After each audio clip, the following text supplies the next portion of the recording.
welcome back to my channel. We are almost halfway through the year right now, which is absolutely insane. So I wanted to do a mid-year check-in, and I also just happened to finish my 50th book this week. So I figured we could sit down, go through all of the books that I've read this year and do a yes, no, or maybe with a little explanation. And then at the end, we can go through my top 10, which will obviously be in no particular order because that is way too hard for me to do. All right, everyone, grab a coffee, take a seat, and let's go through the 50 books that I have read this year. I was going to go through them from start to finish, like books I read from the beginning of the year till now, but they're all just jumbled around in front of me, so I'm just gonna pull them off piles and we're gonna chat. Starting off very strong with Project Hail Mary. This is an absolute yes, yes, and yes, but also please listen to it. The audio is so good and hearing Rocky's noises, the best. The Invisible Life of Addie LaRue. Yes for me, maybe for some other people. I know that some people don't like this book because it's a little bit slower, and honestly the romance in it is a little odd to me. I fear I was rooting for the wrong person the whole time. Okay. In the Veins of the Drowning, yes, this book was so good. It's about sirens, it's a gothic fantasy. The FMC annoyed me a little bit at times, but the MMC is so amazing, and the second book comes out soon. That is also somewhere in this pile. I got the chance to read an arc of it,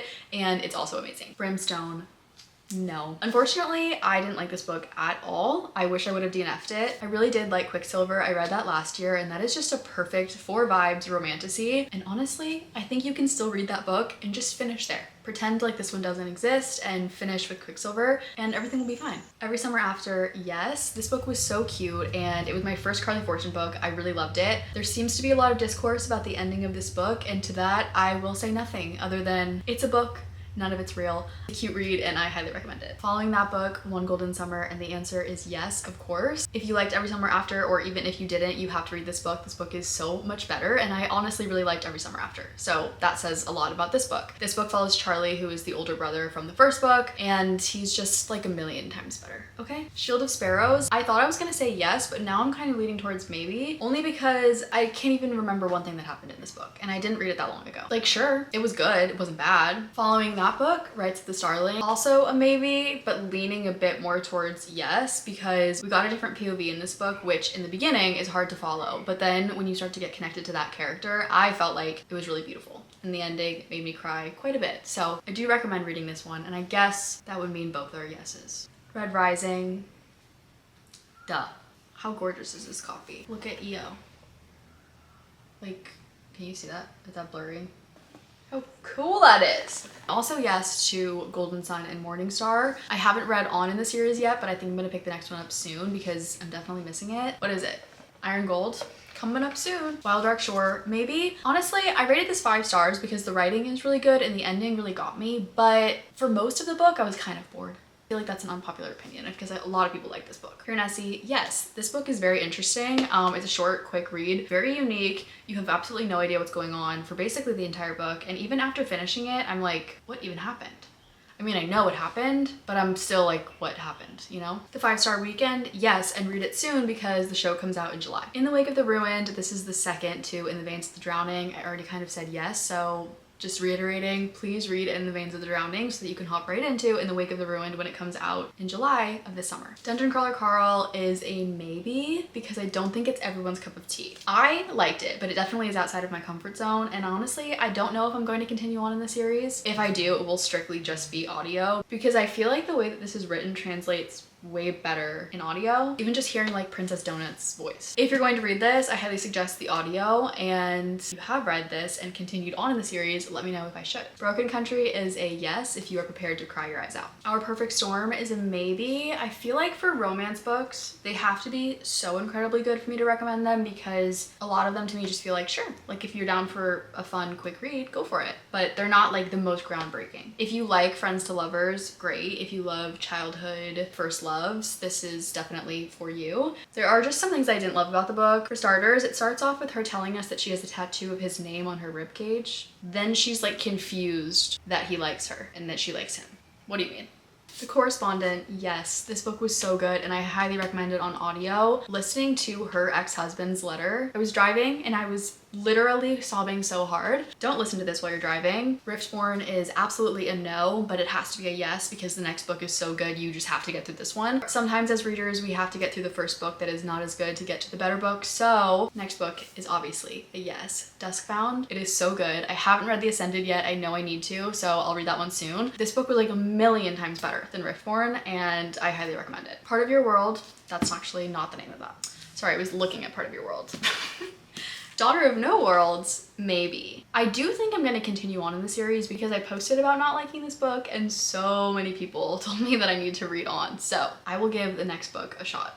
Wild Reverence, absolutely yes. This book was so good. I have never read anything from Rebecca Ross. This was my first book from hers. I actually should read Divine Rivals now, but her writing is so beautiful and the love that these two characters had for each other, I can't even really describe it. It was that good. Conform is the easiest yes you will ever hear me say. I love this book so much. This was the second book I read this year and I'm so happy. This came after Brimstone and I was like, we're back. We are so back. I cannot wait for the next book to come out. Oh my god, I have to know what happened with Colin. Like, oh, I love him so much. Now Beneath, yes, this book is also so good. I highly recommend reading this after Conform. You were supposed to read it in publication order. I don't always stick to that with some authors, but I will be with this author because I think there are so many questions you'll have after reading Conform and then after reading Beneath, but like the author is releasing them in a way where we're finding out what we need to know at the right times. If that makes sense, obviously. That's how most authors do it, I guess. Part of Your World, this was the 50th book that I finished this week, and I would say maybe. I definitely liked her writing. I'll be continuing on in the series. However, her family pissed me off, and I just couldn't really get past it because I wanted her to realize what she realized at the end, like much sooner, and it just made me really annoyed. The Bright Years, yes, yes, yes. And also have tissues nearby. The Burning Side, yes. And take work off the next day because you won't be okay. The Wings That Bind, no. I'm so sorry. I honestly really liked the first book for vibes. Second book was okay. Third book, I don't even know what the hell happened in here, but one of the girls was having sex dreams about her dragon. The Nightingale by Kristen Hanna, yes. I don't know why it took me so long to read this book. It became kind of like a bit with my mom where she wanted me to read it and I just wasn't, but it was really good and I'm glad that I finally read it. I can't wait to watch the movie. I didn't cry a ton throughout it, but I cried a lot at the end and I definitely want to read more from her. Yesteryear is an absolute yes if you have an open mind and can read from an insufferable character's POV. She honestly is so horrible. The way that she talks about her husband, her children, her life, the way that she sees the world, everything is really crazy. But if you just know that going in, you'll be laughing out loud. And the ending was absolutely crazy. Cage a Wild Bird, yes. It was really good. I'm actually really excited for the second one. And for my last physical book, we have Into the Blue by Emma Brody. Yes, this book was amazing. I went into this not really knowing what it was about and I was completely blown away by the yearning between these two characters, the nerdiness between the two of them, like their obsession with improv and astronauticals and all of that. I just wasn't prepared to like it as much as I did and I wasn't prepared to be as attached to the two characters as I was. Throughout the whole book, I was like, maybe this is a 4.5 star. The ending set this, like shoved this over the edge for me. This was such a unique and beautiful ending. I like want more from them. I want to read more about them so bad. Okay, now we're moving on to my Kindle and audio reads. I need to pull up Goodreads so that we can go through them. I hope that there aren't too many because this is getting longer than I anticipated. None of This Is True by Lisa Jewell. Yes, I absolutely love this and I think it's really great on audio because you get to hear the podcast throughout it. That girl is crazy, okay? Another Lisa Jewell, Then She Was Gone. Yes. I can barely even remember what happened in this book, but I remember really liking it, so I think you should read it. This Kingdom Will Not Kill Me. No, absolutely not. Sorry, I did not like this book at all. Mad Mabel, yes. Listen to it on audio. It's so good and I just love a grouchy old woman. I think that's why I loved Sybil too from The Correspondent. So good. June Baby, no / maybe. Furybound, maybe / yes. I did rate it 4 stars. I did enjoy it. However, I think I only enjoyed it because of Stark. And if you're looking for a little bit more plot, probably not the book for you. Heart the Lover, yes, but you're gonna cry. Six Scorched Roses, yes. This is a novella. It's very short and quick to read. I loved this book. It's in the Crowns of Nyaxia world, but it's about different characters that we don't get to see a ton of in the other books, and the love between these two characters was so beautiful. I highly recommend it. The Jasad Heir is a maybe, only because the first 50% was so slow to me that I just like did not care at all to pick it up, but once it started to get going, it was really good. The Jasad Crown, yes. Loved this book and the ending was So sad. And last but certainly not least, the Unselected Journals of Emma M. Lyon, volumes 1 through 8 are all yeses. I think a lot of people start this series and don't continue on because the first book and maybe a little bit of the second book are a little slow, but you have to keep going, and once you get past volume 3, you will not be able to put it down. Okay, I just went through all of my 5-star reads and picked my top 10 for the year so far. That was difficult. I've had a lot of 5-star reads this year. I've read a lot of really good books, so this kind of made me sad to do. Again, this is in no particular order because there is no way that I could number these. So let's go through them. Wild Reverence by Rebecca Ross. I thought this book was just phenomenal. So unique. The love between these two characters. I know I already talked about it, so I'm gonna go through these ones quicker, but like so good. Definitely recommend reading this. Next we have Broken Country. I won't give anything away, but I will say the big thing that happens in this book I cried so hard at. And also thinking about Frank and like his thoughts. I just thought this was such a beautiful book and I think everyone should read it. Next we have Project Hail Mary, and this is just, of course, there's no way this doesn't end up on my top 10 of the whole year. This book was amazing, and I think seeing the movie has just made me fall in love with it even more. I mean, putting like visuals to Rocky and Grace. I still get edits on TikTok of the movie and it makes me so emotional. I love this book so much and the audio is so good. Obviously we have Conform. I said this at the beginning of the year that I thought this would be in my top 5 at the end of the year. And I still think that's true. I loved this book so much, and again, like I can't number any of these, but I really do feel like this is high up on my top 5, top 10 list. Also the book that's made me fall in love with dystopian. I just want everyone to read this book, and it's her debut novel, which is insane. I loved everything about it. Next we have Golden Sun. This entire trilogy is amazing and I know I'm going to love the other books even more, but this book in particular was so good and the ending was just insane. I would also be surprised if this wasn't in my top 10 at the end of the year. In the Veins of the Drowning. Honestly, when I first read this book, like I rated it 5 stars. I knew that I loved it. I thought it was really good. I don't know if I would have said that it was going to be in my top 10 of the year, but I think sometimes you need, some time after reading a book to realize that you maybe didn't like it as much as you thought you did, or you loved it even more than you thought you did. Maybe you want to adjust your rating. I actually think about this book and the duology as a whole a lot, and I really loved this book. I felt like it was very unique to me. Like I had never read anything about sirens before. This book specifically, like more so than the second one, was very funny. There, like the banter between her and Theo, and then her and Theo's best friend,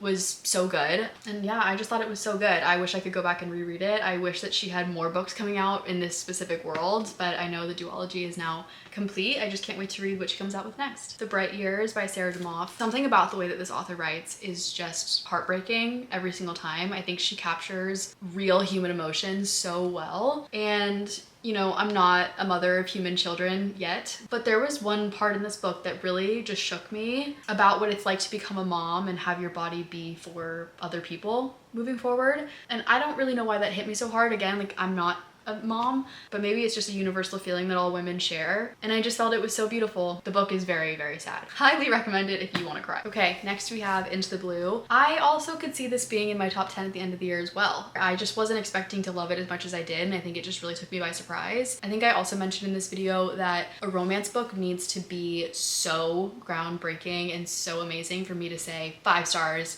everyone should read it. And I think that's what this truly was. Like, this wasn't just like a summer romance read, which there's nothing wrong with that. This was a heartbreaking, yearning love story that spanned like over a decade. I thought this was so beautiful and I want everyone to read it. Okay, we have 2 more left, and honestly, I think I could say these might take spots 1 or 2. And they're both very different. For the first one, I'm going to say the entirety of the Unselected Journals of Emma M. Lyon. I think if you know me, this makes a lot of sense. I absolutely love the UK.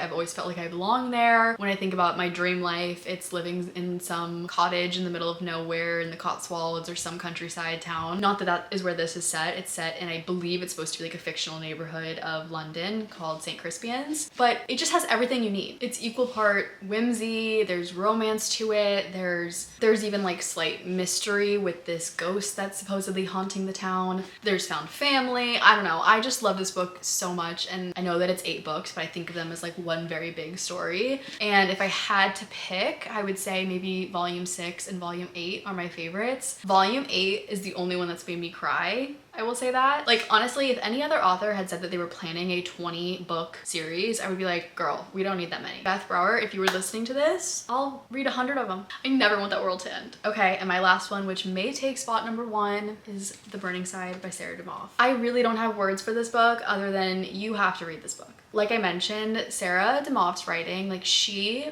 really captures such human thoughts, feelings, and emotions. She writes about real shit that happens. Real problems in marriages, real life situations that are just like tragedies. This book made me feel so many different things. I felt heartbroken at times, I was laughing at times, felt absolutely devastated. Like it made me feel so many emotions, and that's how big the book is. Making me feel so many things in like 300 pages, that's a powerful book, okay? I can't number the rest, but I can confidently say this is the best book that I have read all year, and I just can't wait to read more from her. So if you haven't read this book yet, read it.